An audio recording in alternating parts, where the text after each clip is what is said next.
A minha proposta para este webinário, ela surgiu um pouco logo após o convite, em que tive a oportunidade de fazer uma visita pelo histórico dos webinários, e são webinários muito interessantes. Quem não teve ainda a oportunidade de conhecer, eles estão disponíveis. Eu próprio também visualizei alguns, também para a minha própria formação e conhecimento de algumas tecnologias que foram partilhadas. Mas, como estava a dizer, após essa consulta, de facto,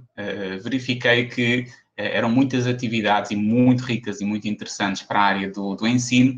e eu achei que poderia partilhar convosco algumas experiências de como as tecnologias neste momento de isolamento social nos poderiam auxiliar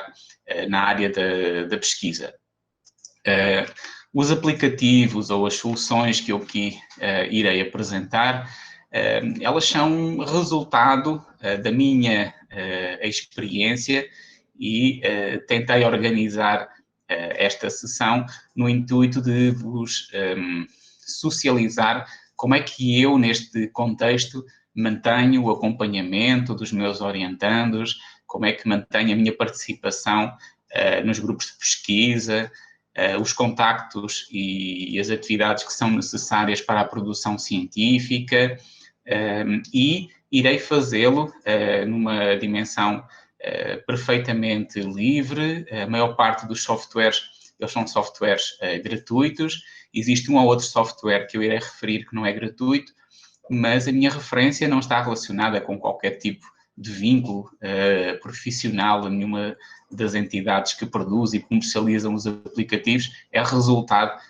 da minha experiência, e naturalmente que existem aplicações similares no mercado de outros fornecedores. Gostaria então de pontuar alguns elementos que se apresentam como alguns desafios no atual contexto que vivemos, particularmente para a questão da pesquisa. Nós temos, de facto, uma situação que é nova, que todos estamos a viver,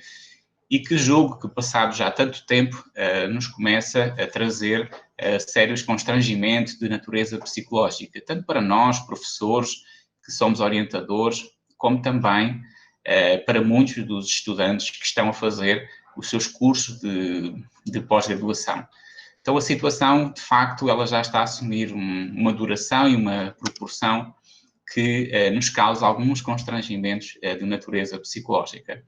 Estamos perante uma situação em que temos mais dificuldades de comunicação, por muito curioso que possa parecer no mundo digital que temos, com tantos recursos que nos auxiliam, mas eu falo de alguns tipos de comunicação que são mais difíceis de fazer no contexto de pesquisa, em que muitas vezes essas comunicações são feitas de forma presencial e que assim determinam porque acabam por criar alguns constrangimentos à pesquisa quando são feitos à distância. Vivemos também um contexto que nos apresenta dificuldades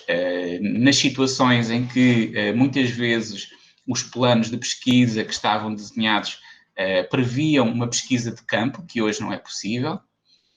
Temos também algumas dificuldades com gestão de prazos, nomeadamente os cronogramas dos projetos. Eles começam a sofrer riscos de estarem comprometidos porque existem atividades que não conseguimos mais executar, porque não temos como sair das nossas casas. Vivemos também uma necessidade de produção científica que é permanente e que todos sabemos que estamos no meio académico, a necessidade que é essa produção, tanto para docentes quanto para estudantes, quanto para acrescentar e valorizar a avaliação dos próprios programas e os nossos currículos. Temos dúvidas quanto a novos procedimentos metodológicos, particularmente aqueles pesquisadores que não estavam tão familiarizados, por exemplo, com a dimensão distância e as tecnologias para executarem e implementarem algumas ações de pesquisa. E, perante também este contexto, as dúvidas que temos para a utilização de tecnologias para o ensino remoto, elas também são extensíveis à sua utilização para as áreas de pesquisa. Então, poderia acrescentar aqui mais alguns elementos, mas parece-me que estes são suficientes para nós entendermos e partilharmos, principalmente, como a pesquisa também está a passar por situações peculiares neste atual momento. Então, a minha pergunta inicial,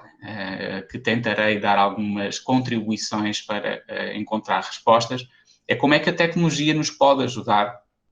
a melhorar a pesquisa ou principalmente a desenvolver um pouco a pesquisa neste contexto que atualmente passamos. A tecnologia pode nos ajudar em diferentes áreas, desde a dimensão da pesquisa bibliográfica, à organização, planejamento e gestão da pesquisa, ao próprio processo de coleta de dados e ao seu tratamento, como inclusive à divulgação dos resultados da pesquisa. O mundo de soluções tecnológicas é muito vasto para esta área. De facto, existem muitas soluções tecnológicas, eu só coloquei aqui alguns exemplos. Naturalmente, que também muitos de vós utilizam e conhecem outras soluções tecnológicas, mas este quadro que está aqui pretende apenas ser uma referência, um exemplo que, de facto, existem várias soluções para diferentes momentos das atividades de pesquisa que nós vamos desenvolvendo. O que é que eu vou fazer hoje? Eu vou partilhar convosco algumas soluções de pesquisa, algumas tecnologias que eu estou a utilizar neste contexto atual para não só desenvolver as minhas próprias pesquisas, que desenvolvo autonomamente, como aquelas que eu desenvolvo nos grupos de pesquisa, no acompanhamento aos meus orientandos. Digamos que o que eu organizei para esta tarde foi uma partilha com outros professores, outros estudantes, de como é que eu estou a manter as minhas atividades de produção científica e de acompanhamento da pesquisa e que tecnologias é que eu estou a utilizar. Não são tecnologias especificamente desenvolvidas para este momento, muitas delas eu já as utilizava anteriormente, mas neste momento estou-lhes a dar uma intencionalidade específica para conseguir manter a minha atuação na área da pesquisa.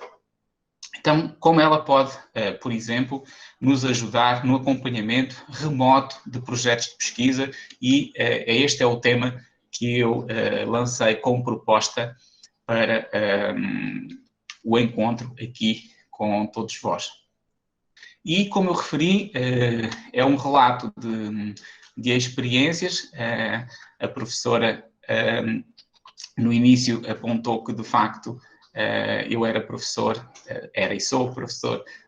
da Unilab, da Universidade Internacional da Integração da Lusofonia Afro-Brasileira. Para quem não tem ainda muito conhecimento do qual é a missão da universidade, ela é uma universidade que surgiu da missão, digamos, das relações exteriores ao nível de uma cooperação sul-sul,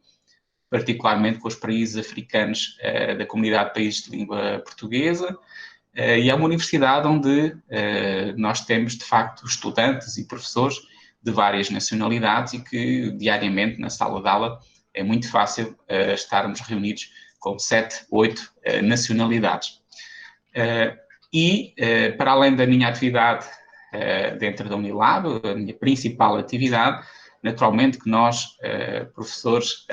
do ensino superior, muitas vezes acabamos por participar em projetos de pesquisa que resultam de convénios com outras instituições de facto, eu também estou em alguns projetos que resultam em parcerias com outras instituições, nomeadamente mantenho ainda alguma ligação na pesquisa com o programa de pós-graduação da UERN, a própria Universidade de Santiago, que tem um convênio com a Unilab, também já mantive algumas atividades e ainda mantenho de orientação de alguns projetos de pesquisa à distância. A Universidade Federal de Santa Maria, onde sou membro de um grupo de pesquisa, e mais recentemente de um projeto de pesquisa e extensão, simultaneamente, da Universidade Pedagógica Nacional das Honduras,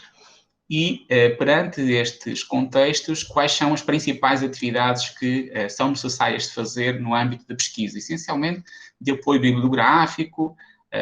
necessidade de revisão de textos, de realizar alguns encontros de orientação, de participação em bancas, de aplicação de alguns instrumentos para coleta de dados, de realizar algumas reuniões de acompanhamento e progresso,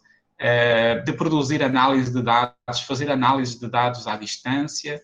e também,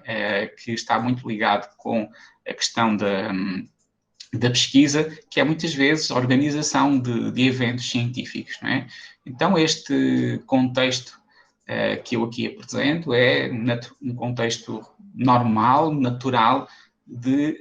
que com certeza também muitos outros pesquisadores estão a viver, e o que eu vou fazer então será partilhar a minha própria experiência. Principalmente tentando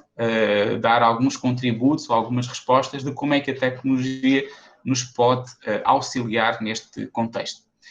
Então, a primeira partilha, o primeiro desafio é de como é que nós podemos, particularmente nós professores, orientadores,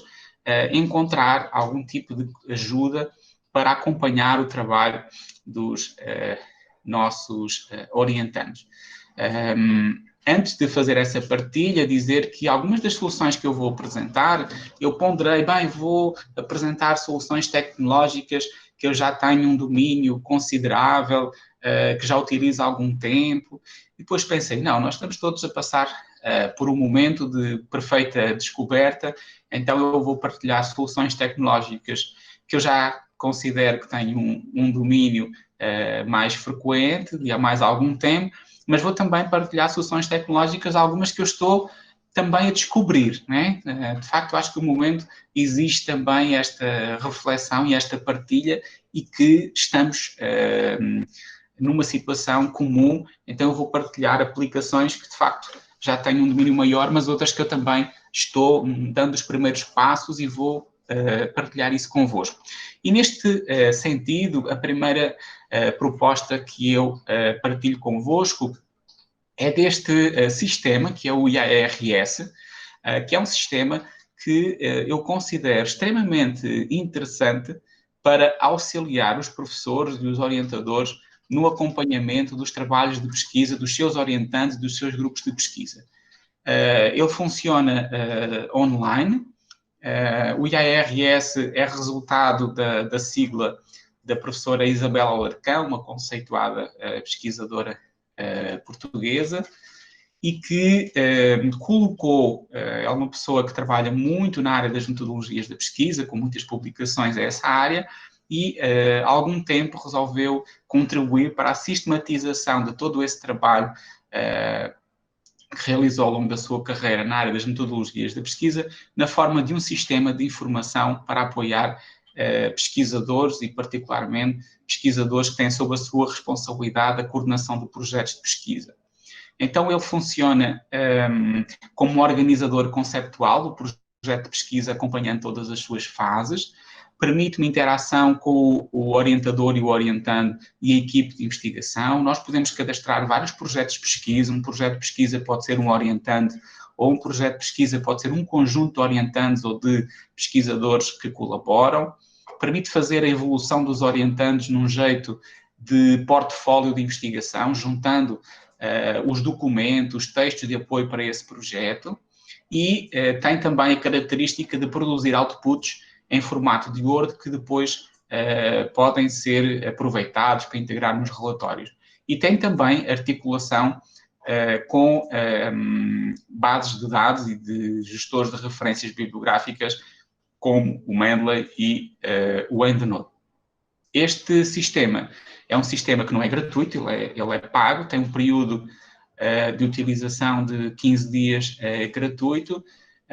que é feito mediante a questão de um cadastro por e-mail. Eu já fiz uma exploração um pouco mais detalhada e mais séria e já estou na fase de fazer a aquisição, não só pelo contexto que vivemos, mas por aquilo que é o desafio e o conjunto de tarefas que eu tenho para gerenciar os orientandos e considero que uma solução deste género me torna muito mais eficiente na gestão de todas essas tarefas do que fazê-lo por controle dos e-mails, por criar uma planilha em Excel. Ele tem uma organização que, de certa forma, sistematiza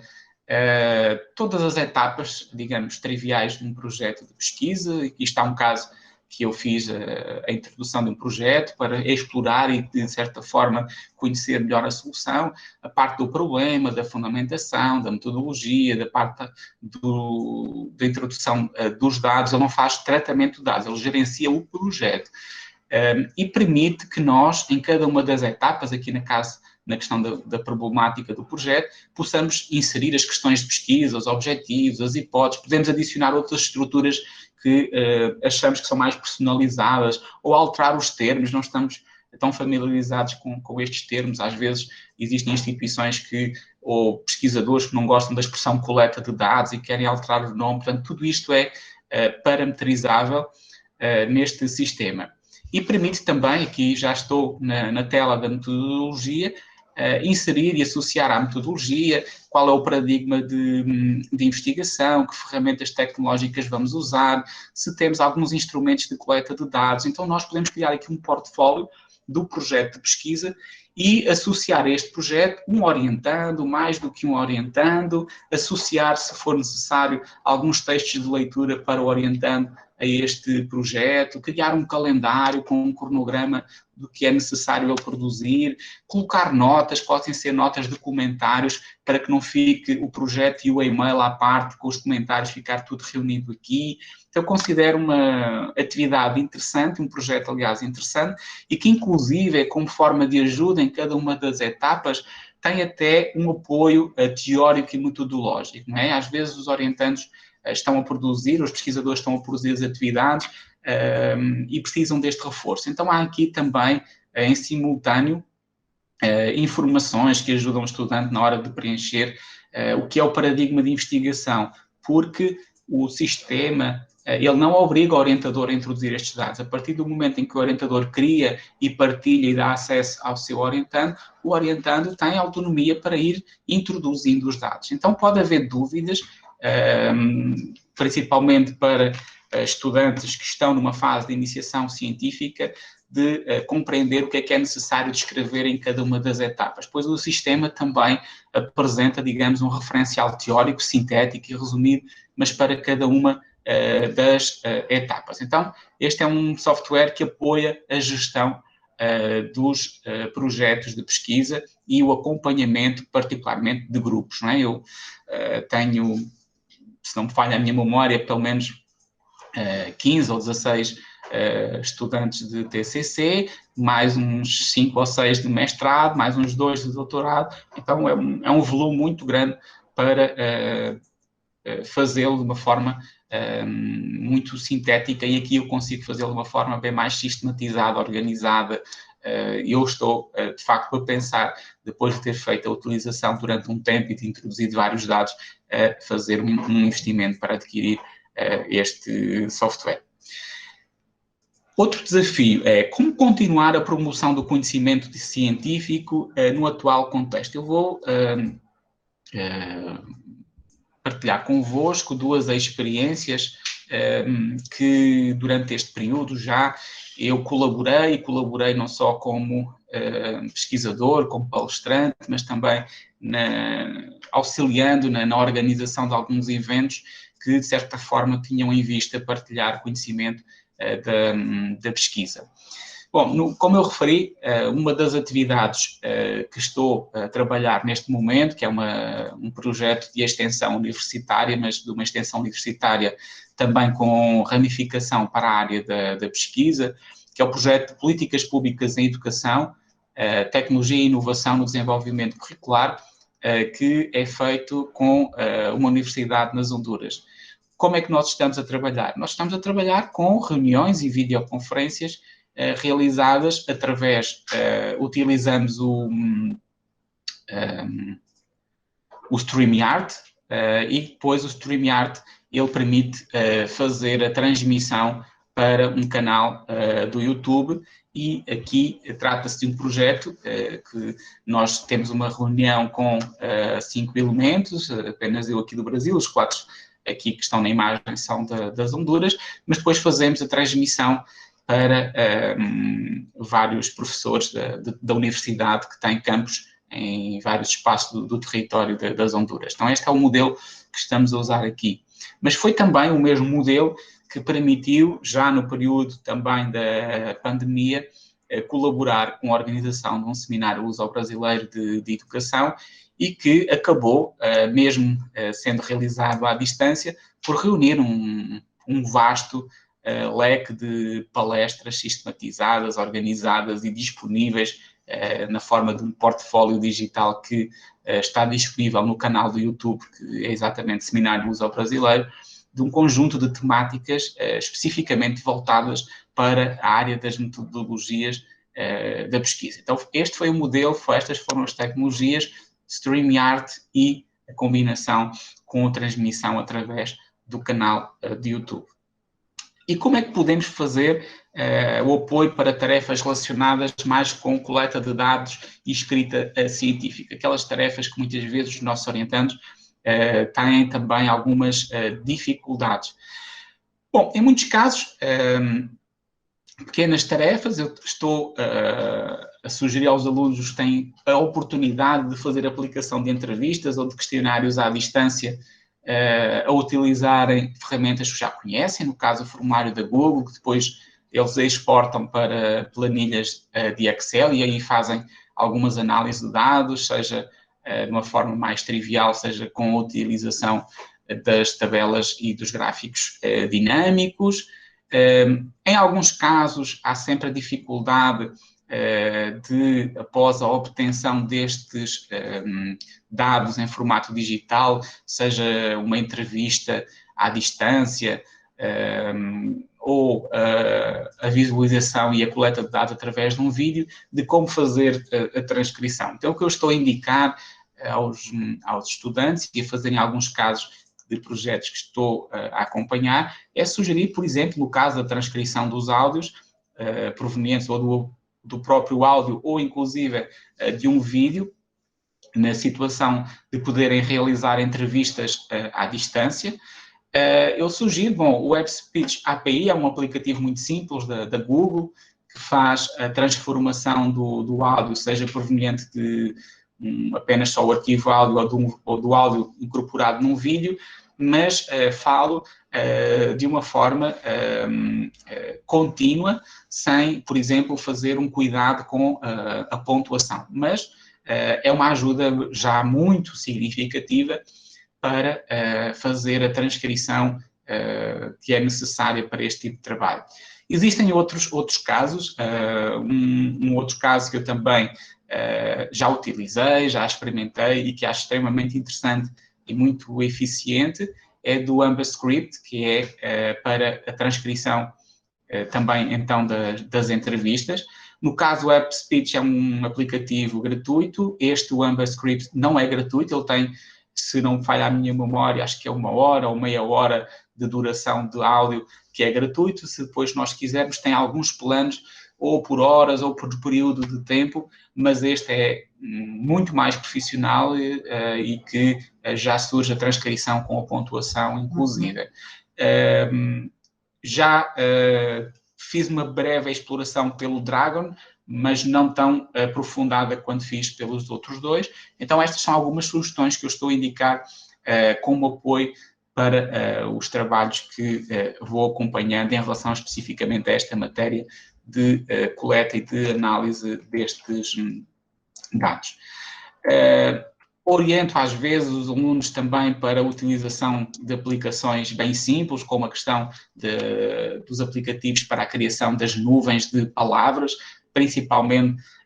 para aquele processo de uma leitura flutuante, aquela leitura inicial após uma coleta de dados, em que queremos ter uma perspectiva global e inicial que permita os nossos dados falarem, não é? Quem sabe para depois daqui se aprimorar ou ser um contributo para a construção de uma primeira estrutura de análise dos nossos dados, seja para fazer uma análise naquilo que é a lógica da análise de conteúdo proposta por Bardin ou outra qualquer metodologia. Então, indico muitas vezes este tipo de aplicativos. Para também ajudar os estudantes nesta matéria da escrita científica, em alguns casos há sempre muitas dúvidas, como a formatação das normas da ABNT, sugiro projetos, por exemplo, este é o caso do MOR, que é um projeto da Universidade Federal de Santa Catarina, que permite aos estudantes facilmente conseguirem conhecer como é que é o padrão da norma para a referência de um artigo, de um periódico, de um documento jurídico, de um filme, de uma monografia, de um livro, de um capítulo de um livro, etc. E isto é algo que os ajuda e nos ajuda também nós, porque eu também sou muitas vezes utilizador deste tipo de aplicação. E noutros casos eu ajudo com a utilização de sistemas para a gestão de referências bibliográficas. E porquê é que eu estou, no caso, a falar do Mendeley, apesar de nós termos o Mendeley, o Zotero, o EndNote, são vários aplicativos que existem para esta área, porque além de eles de terem a vantagem de nos auxiliarem na produção das referências bibliográficas, eles são ótimos sistemas de informação para nós fazermos pesquisas. O exemplo que está aqui desta tela é o ambiente do meu Mendeley, e podem ver que nós temos aqui várias referências introduzidas, podemos criar pastas, que às vezes são pastas de capítulos, podemos ter aqui referências que são adicionadas sem o arquivo em PDF, outras têm o arquivo, então na hora de eu fazer uma pesquisa dentro do portfólio de textos de referências que eu tenho dentro do Mendeley, ele faz uma pesquisa, inclusive, dentro dos textos. Então, imaginem a vantagem que é procurar uma referência, por exemplo, sobre inclusão, sobre inovação, sobre desenvolvimento, e essa referência ser pesquisada não apenas no título do texto, não apenas no resumo, não apenas nos termos-chave que são cadastrados na hora em que temos que adicionar a referência, mas inclusive ele procura no interior do próprio arquivo. Então isso torna a nossa organização e o nosso planejamento do texto que vamos inserir, seja num artigo, seja na dissertação, na tese, de uma forma muito mais rápida. Mas especificamente eu trouxe para aqui o Mendeley para mostrar uma funcionalidade do Mendeley que eu acho muito interessante para a situação do acompanhamento da pesquisa num cenário de isolamento como aquele que nós vivemos. Que é o quê? Ele permite, através da criação de grupos, e nós podemos criar grupos com nomes que é o nosso projeto de pesquisa, que é o nome de um orientando, ou outra temática, e colocar estes grupos com uma partilha atribuída a convidados. Esta partilha é feita através de adicionar uma lista de endereços de e-mail, e esses e-mails que correspondem a um pesquisador, a um orientando, vai permitir que esse orientando também na sua casa tenha acesso à pasta que eu, professor, eu, orientador, partilhei. E isso vai fazer com que no momento em que eu coloco no Mendeley, gestor de referências bibliográficas, uma referência, o orientando também no seu Mendeley vai ter acesso a esta mesma referência. Então, na hora em que ele tenha que fazer uma citação desse texto, ele não tem mais que adicionar no seu Mendeley esse texto ao CDE, dizer qual é que é o título, que é Manual de Osmo, dizer qual é que é o ano da publicação, não. Como eu faço isso numa pasta partilhada no Mendeley, ele também já vai ter no seu Mendeley essa mesma partilha. Então, nós podemos colaborativamente alimentar e introduzir referências bibliográficas para vários orientandos ou para, inclusive, vários membros de um grupo de pesquisa. Então, esta é uma funcionalidade que eu passei a utilizar com alguma frequência já antes da situação da pandemia e que agora, aqui nesta proposta, eu achei que seria curiosa de passar para todos vós. Como dar resposta aos processos, por exemplo, de análise de dados qualitativos? Bom, eu utilizo muito, já há algum tempo, um software que é o WebQDA. Porquê o WebQDA? por que não o NVivo ou outra aplicação? Bom, porque da minha caminhada académica, já ainda, aliás, em Portugal, por uma questão de redes de conhecimento e de participação em eventos, eu acabei por conhecer o WebQDA. Eu era utilizador do NVivo, que tive a oportunidade de conhecer por um convite de uma professora da Universidade do Minho, mas um tempo depois conheci o WebQDA, comecei a fazer uma exploração e, na época, eu achei que a curva de aprendizagem para mim do WebQDA foi mais rápida do que a curva de aprendizagem na época do NVivo. E passei a utilizar e sabem como são estas coisas. Nós familiarizamos com uma aplicação e se ela vai respondendo às nossas necessidades, acabamos por criar uma fidelização. E foi isso que aconteceu. Eu já sou usuário já há muitos anos do WebQDA e sou porque ele atende as expectativas e as necessidades que eu tenho na análise qualitativa e também porque me permite saber que é um sistema que ao longo do tempo tem tido várias atualizações. Há uma equipe de gente com um know-how muito grande na área da metodologia da pesquisa e, de facto, acompanham as necessidades que são colocadas a este nível. E, neste momento, eu estou a partilhar convosco o WebQDA porque ele tem a possibilidade, graças ao facto de ser uma ferramenta que não se instala no nosso computador, ela está disponível online, então tem uma dimensão colaborativa que me permite estar, enquanto pesquisador, a acompanhar a introdução e o tratamento e a análise dos dados dos meus orientantes de qualquer parte do mundo. Então, aqui está o exemplo de uma tela de um projeto desenvolvido com um orientando da Unilab, um projeto na área das relações internacionais, onde nós temos várias entrevistas transcritas sobre a temática e que, após o acesso a cada um dos textos destas entrevistas, nós podemos fazer a seleção de algumas unidades de análise e fazer tradicional atribuição de categorias, fazendo a aplicação da técnica de análise de conteúdo. O acesso é feito por mim, pode ser feito também pelo orientando, pode ser feito por um convidado que nós queremos, em determinado momento, convidar para que dê um parecer técnico em relação à organização do nosso sistema de categorias. Então, nós podemos pedir para que a validação da nossa estrutura de categorias possa ser realizada por especialistas. Como sabem, é uma técnica muito frequente neste tipo de análise de dados. Então, se existe um especialista no México, na França, na Itália, eu posso pedir que ele tenha acesso aos meus dados através de soluções deste género e ele fazer uma contribuição remota para que o trabalho fique mais enriquecido e que haja uma consistência metodológica nessa análise.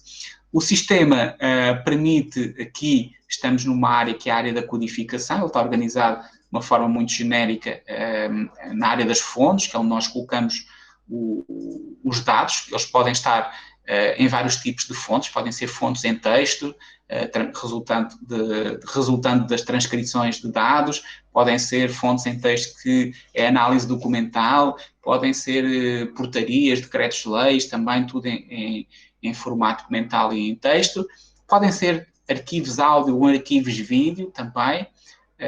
e nesse caso nem seria necessário fazer transcrição, não que o software faça a transcrição do áudio ou do vídeo, o WebQDA não faz isso, mas eu posso codificar ou classificar ou atribuir categorias sobre o próprio arquivo áudio ou sobre o próprio arquivo em vídeo, e nesse caso nem seria necessário fazer as transcrições. E além disso, é possível também trabalhar como fonte interna com imagens, não é? Muitas pessoas que trabalham, sei lá, na área das artes, na área de pintura, que é também naturalmente a área das artes, mas, por exemplo, trabalham muito com imagens, já pensa a área da arquitetura, a área de observação, por exemplo, de estágios, todas essas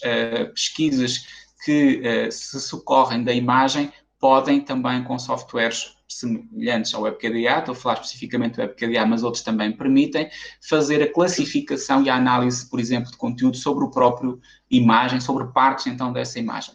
Outra área é a área da codificação, onde nós criamos os nossos códigos, ou a nossa estrutura de categorias, que é a imagem que está aqui apresentada, e à medida que nós vamos fazendo a atribuição de partes do texto, ou partes do vídeo, ou partes do áudio, ou partes da imagem, ele vai reunindo a frequência com que essas unidades de análise foram integradas em cada uma das categorias e, de uma forma simples, podemos rapidamente verificar onde e quais foram as unidades de análise e presentes em que tipo de dados. A possibilidade depois na área de questionamento de fazer matrizes de análise de dados, cruzando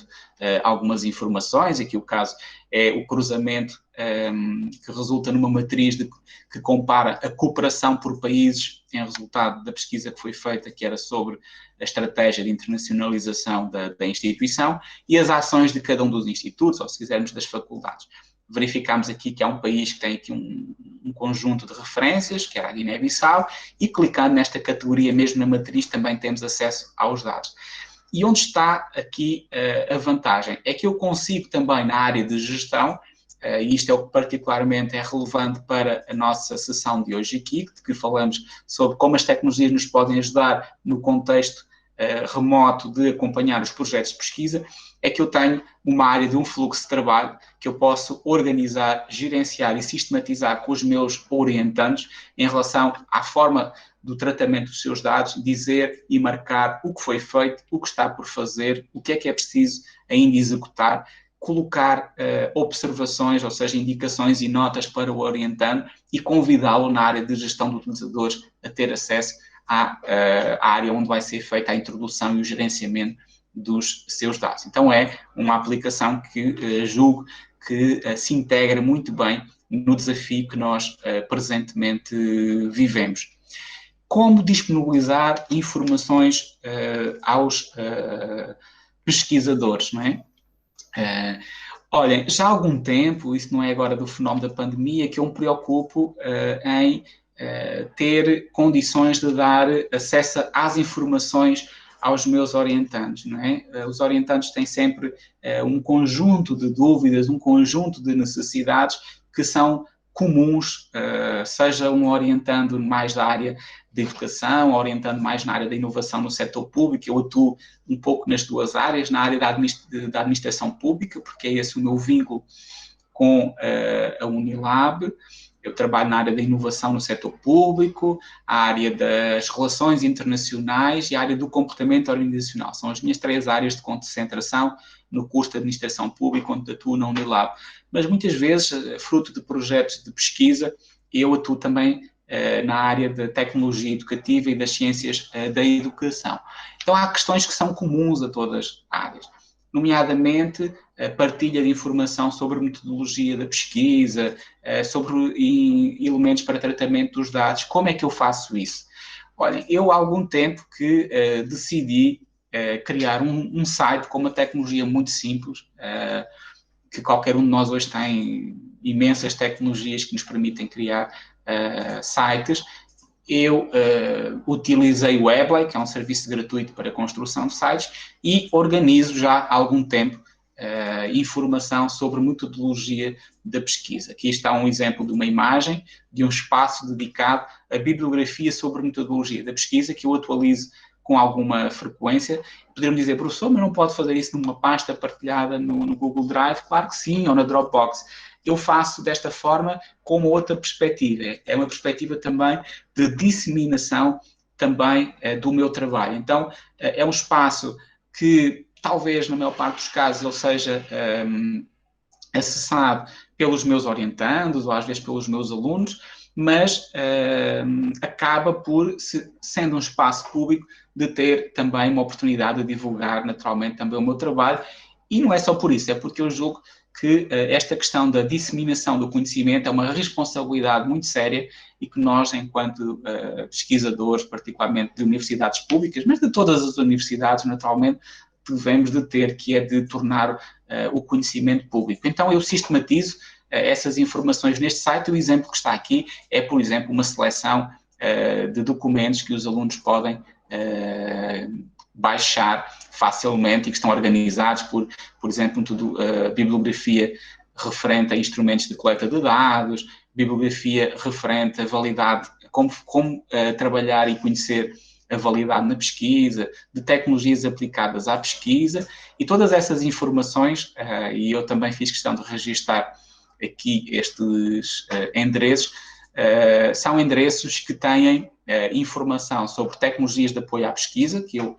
aproveito para deixar a referência, e algumas destas tecnologias que eu apresentei aqui e outras que não coube integrar aqui, elas estão disponíveis e identificadas, aliás, nesse endereço de TIC na pesquisa. Está sistematizado com o nome do aplicativo, um pequeno resumo e, em muitos casos, inclusive, um link para um tutorial ou um guia, um manual em formato PDF. Está também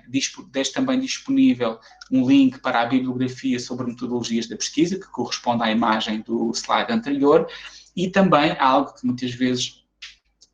os estudantes têm necessidade, que é conhecer repositórios científicos. Curiosamente, eu sei que a UFMA tem nos seus serviços de documentação uma ótima indicação a este nível, com muitos repositórios, mas eu acabei por também sistematizar alguns, às vezes mais próximos dentro das minhas áreas de conhecimento, e tenho reunidos, pelo menos, se não me falha a minha memória, cerca de 40 a 44 repositórios científicos também nesse endereço. Então, de uma forma global, esta é a ação, ou estas são as ações que eu estou, neste contexto de pandemia, a realizar e a tentar que me ajudem a manter uma comunicação e um desenvolvimento regular, ou o mais regular possível, na articulação e no desenvolvimento dos projetos de pesquisa e, particularmente, no acompanhamento que tenho realizado, não se interrompeu de modo algum, com os meus estudantes que estão em caminho para a execução das suas dissertações, das suas teses ou dos seus TCCs. Então, ficam aqui estas notas e eu espero que sejam notas de partilha para que possa agora, um momento mais especial, articular e trocarmos algumas impressões em conjunto. Então, muito obrigado pela atenção.